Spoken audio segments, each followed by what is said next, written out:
아멘.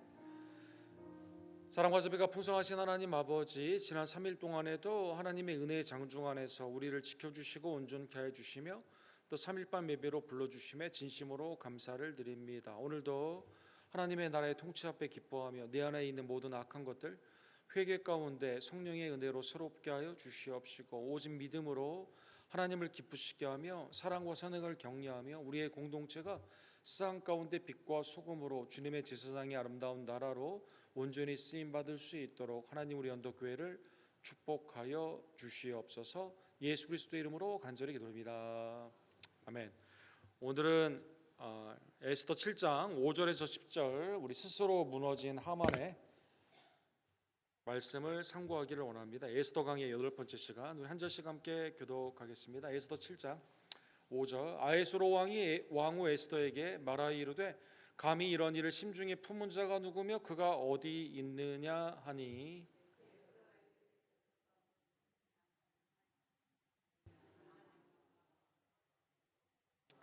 왕이 노하여 일어나서 잔치자리를 떠나 왕궁 후원으로 들어가니라. 하만이 일어나서 왕후 에스더에게 생명을 구하니 이는 왕이 자기에게 벌을 내리기로 결심한 줄 알미러라.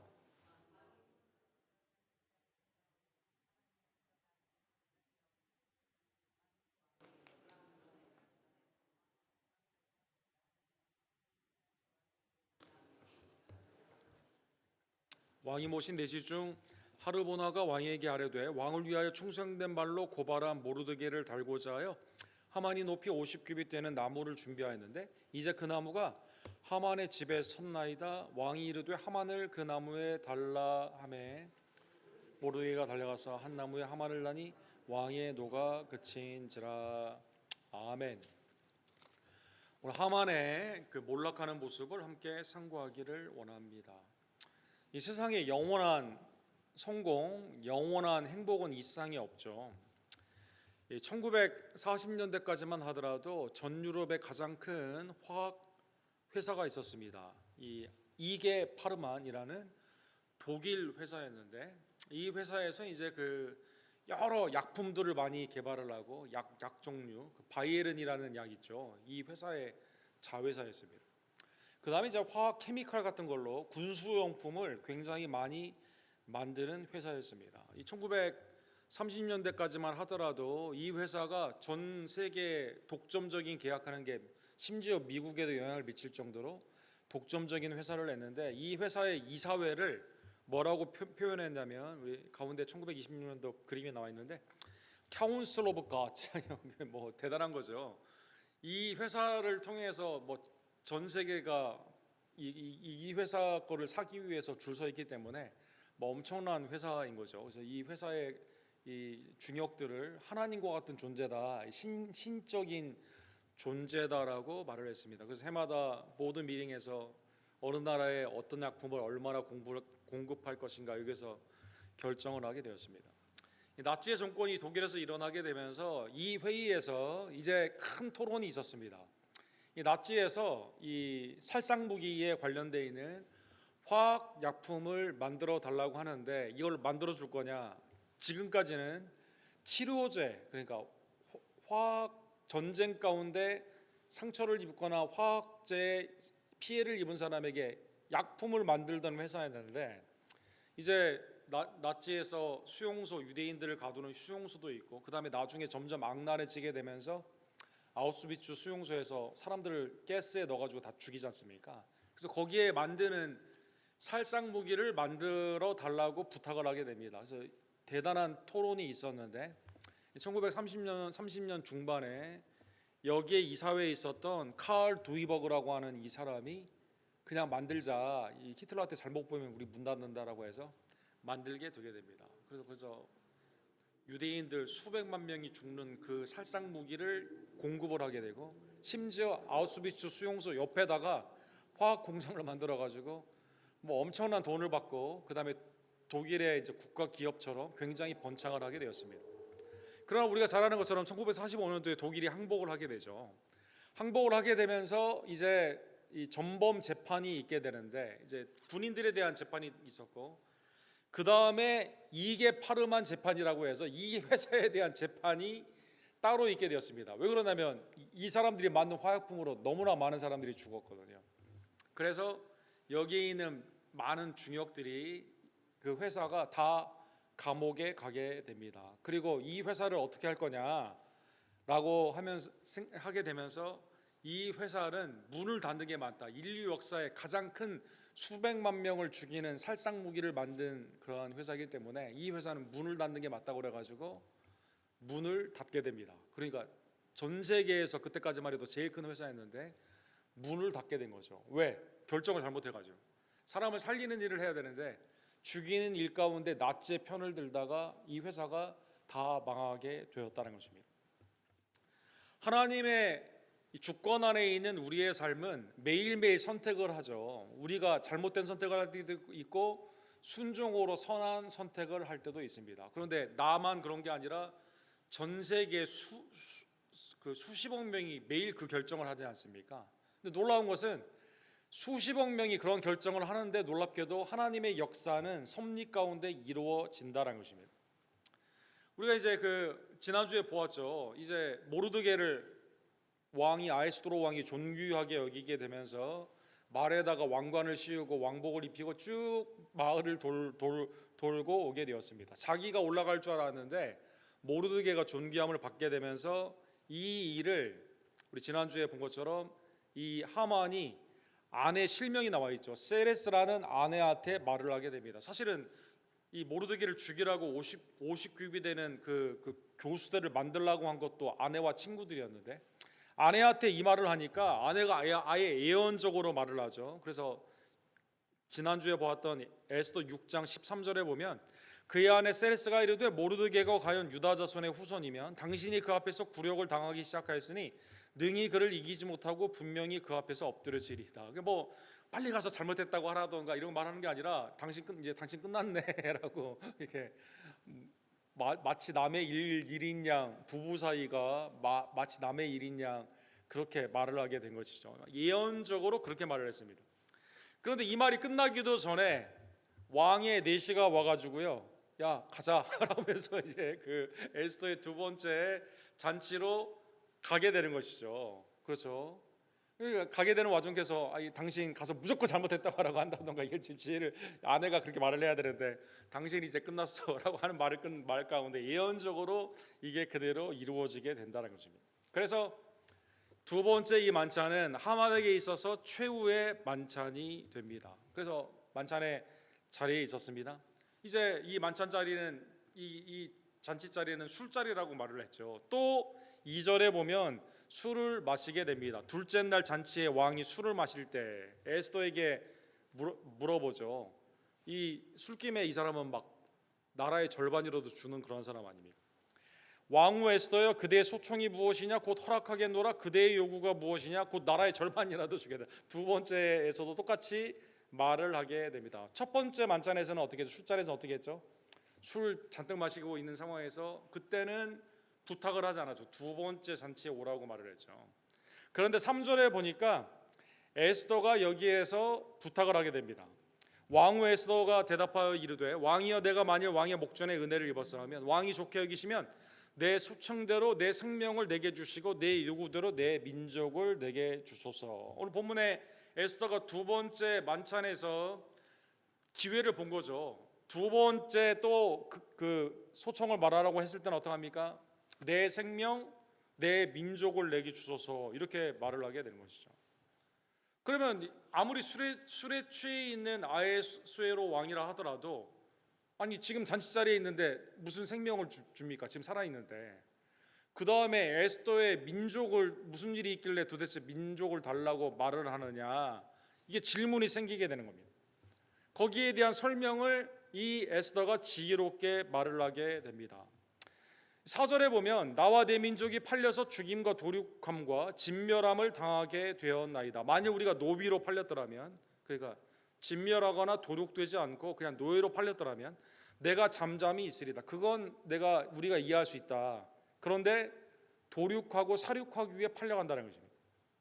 그러니까 왕의 수하에 있는데 왕의 소유권에서 다른 데로 팔려갈 뿐만 아니라 왕의 수하에 있는 백성이 다 사륙을 당하게 된다는 것입니다.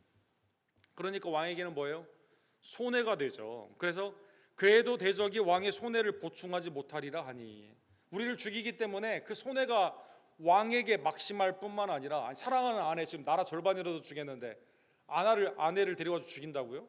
그 다음에 내가 다스리는 민족을, 지금 다 그 페르시아의 강점은 나라마다 샐러드볼처럼 각자의 특징적으로 다 자기의 종교도 섬길 수 있고 문화도 지킬 수 있는데, 이 사람들을 다 다른 사람에게 팔아가지고 죽인다고요? 이거는 막대한 손해다라는 것이죠.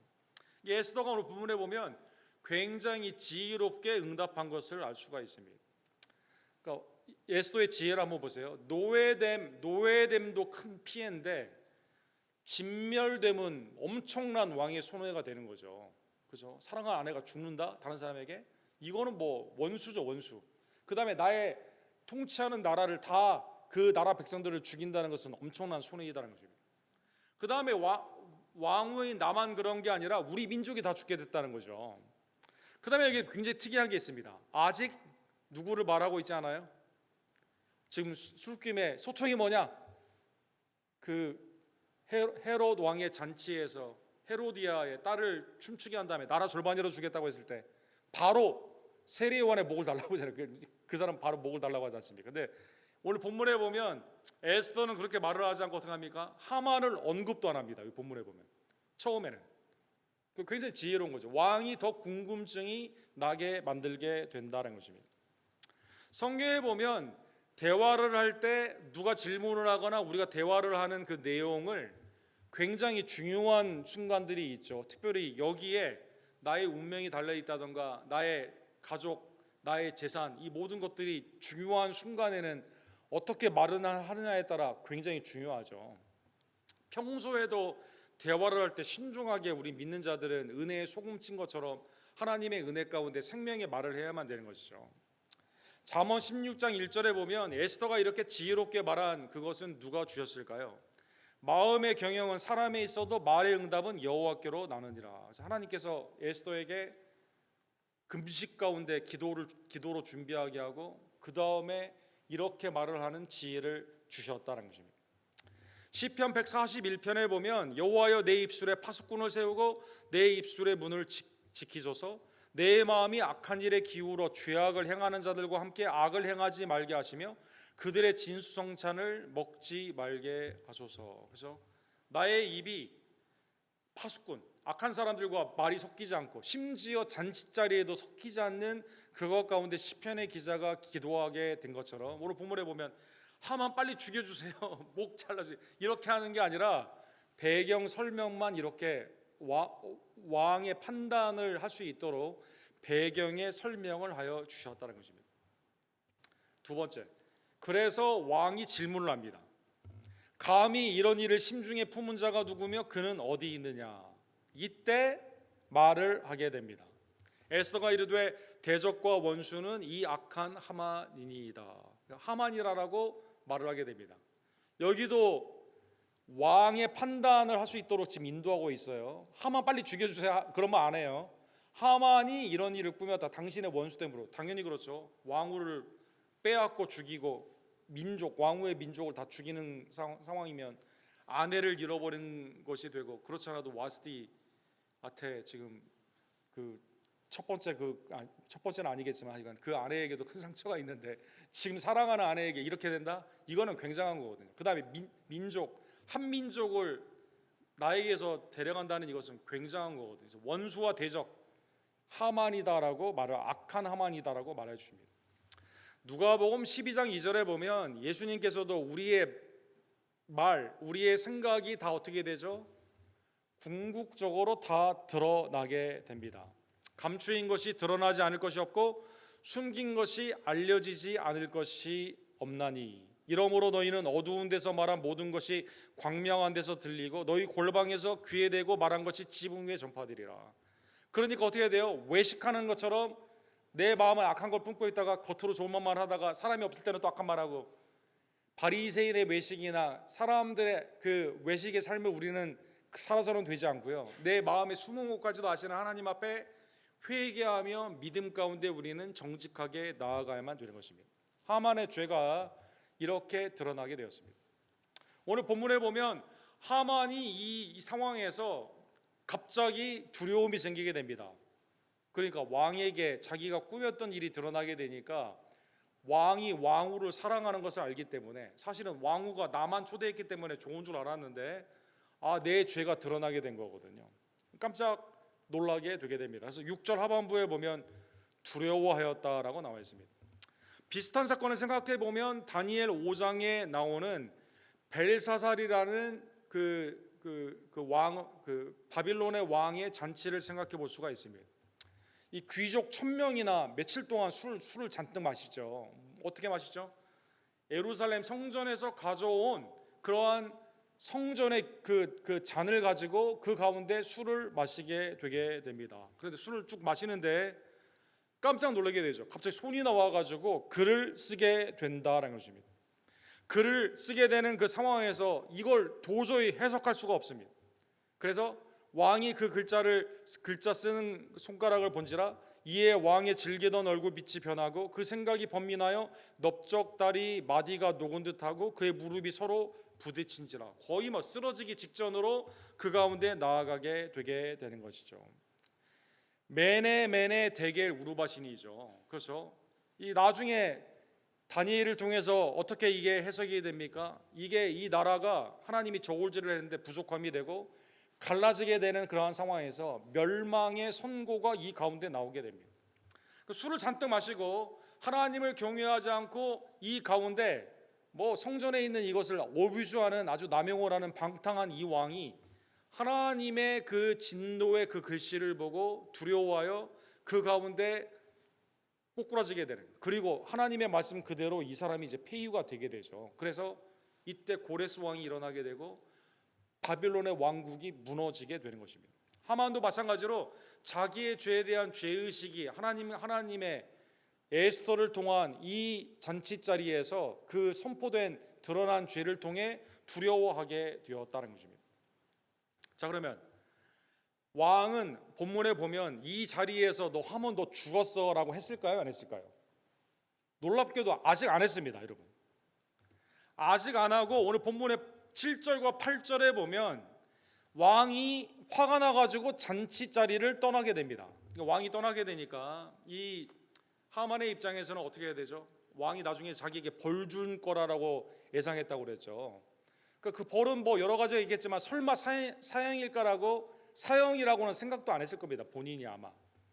그런데 이게 하나님의 섭리 중에 너무나 엉뚱한 사건이 이 중간에 아이러니하게 끼게 됩니다. 자, 이제 오늘 보면 7절에 보면 왕이 화가 나가지고 왕궁에 후원을 걸어가게 되죠. 근데 그 사이에 이 하만이 에스더에게 살려달라고 그 가운데 무릎을 꿇고 있는 장면이 나옵니다. 그 장면이 오늘 본문의 8절에 나와 있습니다. 왕이 후원으로부터 잔치자리로 돌아오니 하만이 에스더에 앉은 걸상 위에 엎드렸거늘.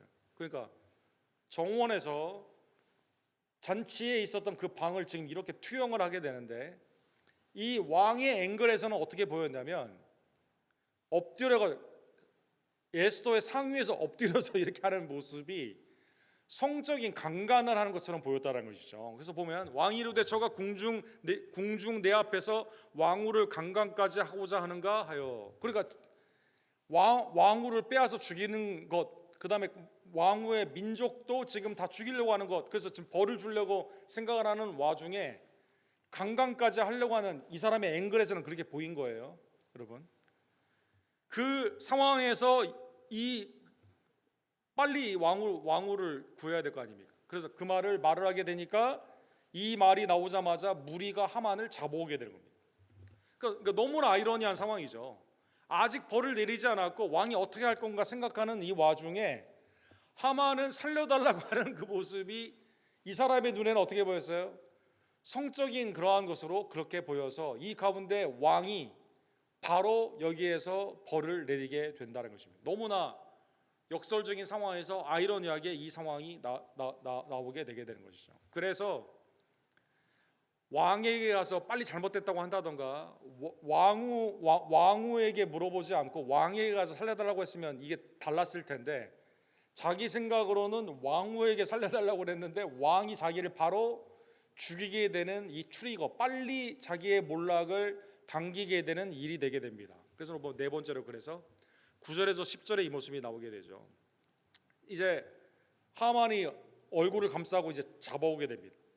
근데 그 중에 내시 중에 실명이 나왔습니다. 하르보나라는 내시가 있었습니다. 이 사람의 입장에서는 기회죠. 여기 본문에 나오는 내시는 옆에서 막 그 우리 한국 사극에 나오는 내시가 아니라 중요한 인물이에요. 중요직을 맡은 사람입니다. 이 사람의 입장에서는 어떤 게 되죠? 그렇지 않아도 모르드게를 폄하시키고 모르드게가 존귀하게 되었는데 지금 라인을 어디에 서야 되죠? 하만이 아니라 모르드게에게 서야 되죠, 여러분. 그래서 본문에 보면 이 사람이 딱 이 기회를 놓치지 않습니다. 이 사람이 이렇게 말합니다. 왕을 위하여 충성된 말로 고발한 모르드게를 달고자 하여. 하만이 했던 죄를 구체적으로 말을 하게 되는 것이죠. 하만이 높이 50규빗 되는 나무를 준비하였는데 이제 그 나무가 하만의 집에 섰나이다. 왕이 이르되 하만을 그 나무에 달라 하니. 그러니까 아까 그 에스더가 지금 하만을 죽여달라고 했습니까, 안 했습니까? 상황만 말을 하고 에스더는 그냥 왕의 원수의 짓을 한 사람은 하만입니다라고만 말을 했는데, 하만이 그때 그런 일을 행함으로 말미암아 왕이 여기에서 그럼 바로 즉시 지금 재판도 없이 죽이는 거예요. 바로 네가 만든 그 교수대에 얘를 달라라는 것입니다. 시편 7편 15절에 보면 악인들이 하는 일이 그것이죠. 악인이 죄악을 낳으며 재앙을 베어 거짓을 낳았도다. 그가 웅덩이를 파 만들며 제가 만든 함정에 빠졌도다. 악인이 죄악을 만드는 거죠. 사람들에게 해를 끼치기 위해서 함정을 만들어 놨습니다. 그런데 자기가 그 가운데 들어가게 된 것이죠. 함정에 빠지게 된 것이죠. 사랑하는 성도들, 하나님의 은혜 안에서 시편의 기자 다윗이 이 역사를 보게 되니까 자기가 만든 함정에 자기가 악인들이 빠진다는 것이죠. 놀라운 것은 이 경험을 또 누가 했죠, 여러분? 다윗 스스로도 했죠. 이 갓 선지자가 유다 땅을 떠나지 말라고 그랬는데 블레셋에 가지 않았습니까? 그게 사는 거라고 생각을 해서 머리를 쓰지 않았습니까? 그런데 그 아기스 왕이 자기를 잘 봐가지고 어떡하죠? 야, 전쟁에 같이 나가자라고 해가지고 예루살렘의 전쟁에 나갈 뻔했지 않습니까? 그러니까 이게 인간이 악한 머리, 세속적인 머리 가운데 아무리 머리를 쓴다 하더라도 결국 자기 꾀에 자기가 당하게 되는 것입니다. 우리 한자 중에 자승자박이라고 하죠. 자기가 만든 포승줄로 자기가 묶여가는 거죠. 사랑하는 성도 여러분, 세상의 지혜는 그와 같다는 것입니다. 잠언 28장 10절에 보면 정직한 자를 악한 길로 유인하는 자는 스스로 자기 함정에 빠진다, 이렇게 나와 있습니다. 그러나 성실한 자는 복을 받으리로다. 사람들을 유인하여 그 사람들에게 악한 길로 가도록 하는 그 사람은 자기가 거기에 빠져가지고 자기가 스스로 멸망하게 된다는 것입니다. 대표적인 예를 생각해 보면 누구를 생각해 볼 수가 있을까요? 다니엘 6장에 보면 다리오 왕에게 이 다니엘을 시기하는 이 사람들이 앞으로 한 달 동안 무조건 다리오 왕에게 기도하고 숭상하게 해달라고, 안 그러면 사자굴에 넣으라고. 그래서 다니엘이 사자굴에 들어가게 되죠. 예루살렘 안에서 기도하는 그것이 걸려가지고 천사가 사자 입을 막고 그는 살게 됩니다. 다리오 왕이 그걸 보면서 깨닫게 되죠. 하나님만이 참 하나님이라는 것을 깨닫게 됩니다. 그리고 어떻게 하죠? 다니엘 6장 24절에 보면 처음에 모의를 해가지고 그 법안을 제안하며 사자굴까지도 생각하며 함정을 파냈던 이 사람들을 어떻게 하죠? 왕이 말하여 다니엘을 참수한 사람들을 끌어오게 하고 그들을 그들의 처자들과 함께 사자굴에 던져 넣게 하더니, 자기가 다니엘을 죽이기 위해서 사자굴로 만들었는데 자기뿐만 아니라 자기 식구들까지도 그 가운데 가게 된 겁니다. 그들이 굴바닥에 닿기도 전에 사자들이 곧 그들을 움켜서 그 뼈까지도 부스러뜨렸느니라. 너무나 허무하게 하만이 넘버 투 아닙니까? 왕도 그 사람에게 조서로 허용해 줘가지고 이 사람에게 절하라고 말하지 않았습니까?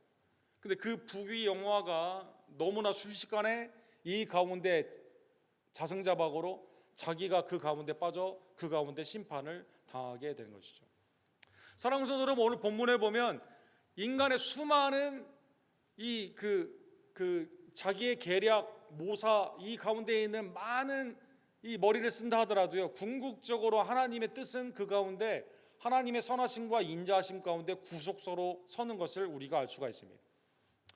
오늘 본문에 보면 오늘 여러 가지 사건들이 복합되어 있죠. 아하수로 왕이 처음에 잘못했죠. 사실은 왜 이 사람이 하만이 했던 그 법안에 사인을 해가지고 이 사람에게 절하게 하는 그것 가운데 모르드게에게 어려움을 줬습니다. 잘못한 거죠. 왜 하필 그때 그 각도에서는 이 잘못 본 거 아닙니까? 자기가 오해해서 잘못 본 거거든요. 질투하는 부하들은 이 가운데 질투하는 뜻으로 그렇게 말을 했거든요. 근데 또 이 왕은 어떻게 했습니까? 법적인 절차도 밟지 않고 야 빨리 그 사람 교수대에 달아 죽여 이렇게 말을 했습니다. 그런데 놀랍게도 이 모든 과정에서 뭐가 성취가 됩니까? 하나님의 은혜 안에서 하나님의 공의가 성취가 되었다는 것입니다. 모르드게를 높이는 하나님의 은혜 가운데 그 과정이 수많은 아이러니 가운데 있게 되고 하만이 세운 그 교수대에 모르드게가 오히려 하만을 달아가지고 죽이게 되는 하나님의 정의가 그 가운데 이루어지게 되는 것이죠. 이사야 46장 10절에 보면 하나님의 경륜과 하나님의 섭리는 반드시 서게 됩니다. 우리 다 같이 이사야 46장 10절 읽도록 하겠습니다. 내가 시초부터 종말을 알리며 아직 이루지 아니한 일을 애적부터 보이고 이르기를 나의 뜻이 설 것이니 내가 나의 모든 기뻐하는 것을 이루리라 하였노라. 하나님의 구속사에 이사야 46장의 배경에 보게 되면 구원과 심판, 궁극적인 하나님 되심이 오직 하나님만이 여호와임을 나타나는 사건 가운데 주신 것이죠. 시초부터 종말을 알리며 우리에게 하나님의 영혼 가운데 우리의 인생은 70이요 강건해야 80 아닙니까? 잠깐 있다 사라지는 안개와 같습니다. 내일 일을 알지 못하는 그러한 것입니다. 근데 하나님이요 그걸 우리에게 말씀해 주십니다. 근데 우리는 이걸 다 이해할 수도 없어요. 아직 이루어지지 않은 일을 애적부터 보이고 하나님의 경륜 가운데 우리가 알 수도 없고 앞으로 일어날 일을 우리가 알 수도 없습니다. 그런데 하나님은 이것을 어떻게 하십니까? 나의 뜻이 설 것이니 하나님은 계획하시고 하나님은 지금도 집행하시며 반드시 성취하여 주신다는 것입니다. 하나님의 기쁘신 그 뜻은 반드시 인간의 수많은 잘못된 판단, 악한 결정, 그래서 현세 가운데 있는 고난과 핍박 가운데 이게 잘 보이지 않는다 하더라도 하나님의 보이지 않는 손 가운데 놀랍게도 이것이 그대로 성취가 되게 된다는 것입니다. 오늘 본문의 말씀을 깨달으며 사랑하는 여러분, 오늘 본문은 하나님의 섭리 중에 있는 아이러니한 사건들의 총 집합체입니다. 놀라운 것은 하나님의 아들 예수 그리스도께서 너무나 아이러니하게 우리를 위해 이 땅에 강림하셔서 십자가의 저주의 십자가를 지시고 죽으심으로 말미암아 우리를 구원하신 그 구원의 은총이다라는 것입니다. 갈라디아서 3장 13절에 보면 기록된 바 나무에 달린 자마다 저주 아래 있는 자라 하였습니다. 우리가 받아야 되는 죄의 값인 사망을 죄 없으신 예수님이 하나님의 저주 십자가에서 모든 죄값을 우리를 대신하여 받으심으로 말미암아 죄 없으신 유일한 독생자 하나님의 아들 예수님이 우리를 위해 죽으시는 저주를 받으신 그 사건이 여러분과 저에게는 믿는 우리들에게는 하나님의 영원한 아들 딸이 되는 구원의 사건이 되는 너무나도 역사적인 패러독스라고 하죠. 하나님의 은혜 안에서 이것이 우리에게는 구원이 되었다는 것입니다. 이 구원이 구체적으로 요한복음 19장에 보면 자세히 나와 있습니다. 이 제사장과 안나와 가야바를 통해서 무리들이 바로 얼마 전까지 하나님의 아들 예수 그리스도를 통해 은혜를 입은 자들이거든요. 호산나 다윗의 자손이여 우리를 구원해 주셔 찬양했던 사람들이거든요. 그런데 그들이 소리를 지르되 없이하소서 없이하소서 그를 십자가에 못 박으소서 예수님을 죽이라고 말을 하게 됩니다. 빌라도는 풀어주려고 합니다. 3번이나. 그런데 내가 너희 왕을 십자가에 못 박으려 할 때 대제사장이 너무나 아이러니하게 뭐라고 말하죠? 대제사장은 뭐라고 말해야 되죠? 하나님만이 유일한 왕이시다라고 맨날 고백하고 그렇게 가르치는 사람들이거든요. 근데 이때 뭐라고 말하죠? 가이사 외에는 우리에게 왕이 없나이다 하니 이에 예수를 십자가에 못 박도록 그들에게 넘겨주니라. 자기가 고백하고 가르치는 신앙을 거꾸로 고백하게 하는 거죠. 우상 숭배죠. 가이사 외에는 왕이 없다고 그러면 어떻게 됩니까? 하나님이 왕이심을 믿는 사람들이 대제사장이 그러니까 신성 모독의 죄를 말하게 되는 그것으로 예수님이 너무나 억울하게 무죄하신 예수님이 십자가에 달리셨는데 그런데 그 십자가의 죽음으로 말미암아 역설적으로 아이러니하게 여러분과 저를 구원하여 주셨다는 것입니다. 두 가지를 생각해 보기로 합니다. 그러한 의미에서요, 날마다 여러분과 저는 어떤 삶을 살아야 될까요? 우리 안에 있는 교만을 경계해야만 되는 것입니다. 내가 내 자신을 믿는 나의 의를 의지하는 외식을 우리는 버려야만 되는 것입니다. 야고보서 4장 6절에 보면 그러나 더욱 큰 은혜를 주시나니 그러므로 일렀을 때 하나님은 교만한 자를 물리치시고 겸손한 자에게 은혜를 주신다 하였느니라. 그죠? 성경에 보면 겸손한 자, 어디 의지할 데가 없고 하나님만을 온전히 의탁하는 자를 성경에 보면 겸손한 자라고 하거든요. 교만한 자는 반대입니다.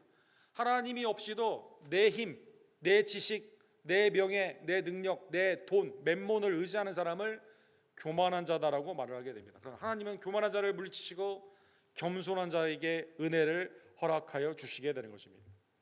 시편 149편 4절에 보면 여호와께서는 자기 백성을 기뻐하시며 겸손한 자를 구원으로 아름답게 하시느니라. 겸손한 자를 구원하여 주신다는 것입니다. 예수님은 제자들에게 수고하고 무거운 수많은 무리들에게 나에게 와서 쉬라고 말씀하시죠. 나는 마음이 온유하고 겸손하니 마태복음 11장에 보면 나의 멍에를 메고 내게 배우라 이렇게 말씀하십니다. 주님 앞에 와서 우리의 수고하고 무거운 짐을 내어놓고 쉽고 가벼운 짐, 하나님의 안식 가운데 주님과 동행하게 되는데 주님의 그 멍에가 이게 두 개 W자 M자로 되어 있는 W자 거꾸로 되어 있는 멍에 아닙니까? 주님과 함께 갈 때 우리는 무엇을 배우게 될까요? 주님의 겸손을 배우게 되는 거죠. 그죠? 아니 백마를 타고 오지 아니하시고 나귀를 타고 오시고, 그죠? 머리둘 곳이 없는 그러한 삶 가운데 우리에게 모든 것을 주시고 아버지께 모든 것을 의탁하고 십자가를 지신 겸손의 주님을 우리는 배우게 되는 것입니다. 가난한 자, 병든 자, 귀신 들린 자, 연약한 자, 어린아이들, 고아와 과부 이러한 사람을 거절치 아니하시고 그들을 사랑했던 주님의 온유를 우리는 배우게 된다는 것입니다. 첫 번째, 그래서 하만과 같이 교만하거나 자기의 의 가운데 나아가지 않도록 우리는 늘 경계하는 겸손의 백성들 되기를 간절히 원합니다. 두 번째로는요, 에스더를 통해서 배우는 하나님의 은혜 가운데, 에스더가 뭐라고 말했죠? 나만 좀 어떻게 살려주세요 라고 하지 않고, 사랑하는 여러분, 나와 내 민족을 주소서, 공동체에 대한 공동체의 지체의식을 가지고 공동체를 위한 부탁을 하게 된 것이죠. 역대상 12장 32절에 보면 다윗을 따르는 그 종들, 지파별로 나오는 다윗 왕국의 중요한 역할을 하는 사람들이 나와 있습니다. 그 중에 특별한 지파가 있는데 이사갈 자손이라는 지파가 있습니다. 이사갈 자손 중에서 시세를 알고 지금 세상이 어떻게 하나님의 뜻 가운데 세상을 분별하는 능력이 있는 거예요. 이스라엘이 마땅히 행할 것을 아는 우두머리가 200명이니 그들은 그 모든 형제를 통솔하는 자다 이렇게 나와 있습니다. 세상에 지금 하나님의 뜻 가운데 분별하여 나만 살려고 하는 사람이 아니라 어떻게 해야 되는 거예요? 이스라엘 공동체 전체가 어떻게 나가야 되는지를 이 사람들은 지혜 가운데 있는 자들이었다는 거죠. 그래서 이 사람들이 200명밖에 안 되는데 이스라엘 공동체를 다윗과 더불어 하나님의 뜻 가운데 나아가도록 인도하여 주게 되는 것이죠. 사랑하는 성도들, 그러니까 우리는 똑똑한 사람 뭐라고 말하죠? 배가 파손하게 되면서 쭉 가라앉게 되었을 때 우리는 누구 보고 지혜롭다고 하죠? 어휴, 다행이다. 내가 파손하기 전에 막판에 뛰어내려가지고 난 살았다. 이런 사람들이 있죠. 사랑하는 성도 여러분. 세상에 있는 것 가운데 다른 사람 다 망했는데 나는 지혜롭게 해가지고 나만 빠져나왔다. 이런 사람 지혜롭다고 말을 하죠. 성경이 그렇게 말하지 않습니다. 나와 내 민족을 주소서. 사랑하는 성도 여러분, 하나님의 은혜 안에서, 하나님의 풍성하신 은혜 안에서 영적인 분별력을 가진 우리 수요일에 나온 모든 지혜들이 하나님의 은혜 안에서 기도와 감사로, 겸손과 온유로 주님의 뜻 가운데 우리의 공동체를 생각하며 믿음 가운데 인도하는 지혜로운 이사갈 자손과 같은 성도들 되기를 간절히 원합니다. 고린도전서 12장 26절 마지막에 보면 머리 대신 예수님 안에서 여러분과 저는 그의 지체들이죠. 파트죠. 마지막 26절 우리 다 같이 읽도록 하겠습니다.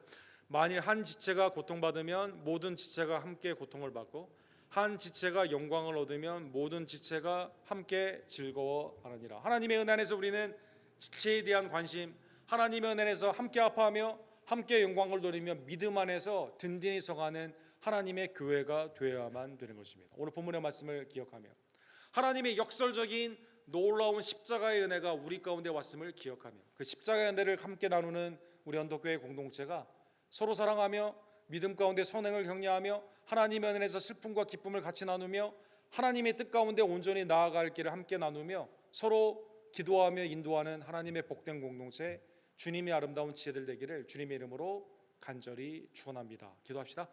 사랑과 자비가 풍성하신 하나님 아버지, 오늘 하나님의 은혜에 아름다운 섭리의 사건을 역설적으로 하만에게는 스스로 자기가 만든 그 교수대 모르드기를 통해 하나님의 심판을 받게 되는 그 모습을 보게 되며, 그런데 나와 내 민족을 내게 주소라고 담대히 말했던 에스더의 그 간구처럼 하나님의 은혜 안에서 에스더뿐만 아니라 모르드게뿐만 아니라 유다 민족이 하나님의 택한 백성들이 함께 살아나는 귀한 은총을 깨닫게 해주심에 진심으로 감사를 드립니다. 하나님, 이 시간 내 안에 있는 교만의 죄를 살펴주시옵소서. 성령의 불로 내가 의지하는 모든 것들을 꺾어주시고 불살라주시며 오직 겸손과 온유의 예수 그리스도를 기억하며 나를 위해 죽으시고 부활하신 그리스도만을 믿으며 주님과 함께 동행하고 지체의식을 통해 우리가 마땅히 나아갈 길을 하나님의 뜻 가운데 분별하며 함께 그 길을 나아가는 생명의 길을 함께 나아가는 언약의 공동체, 사랑의 공동체로 우리 교회를 축복하여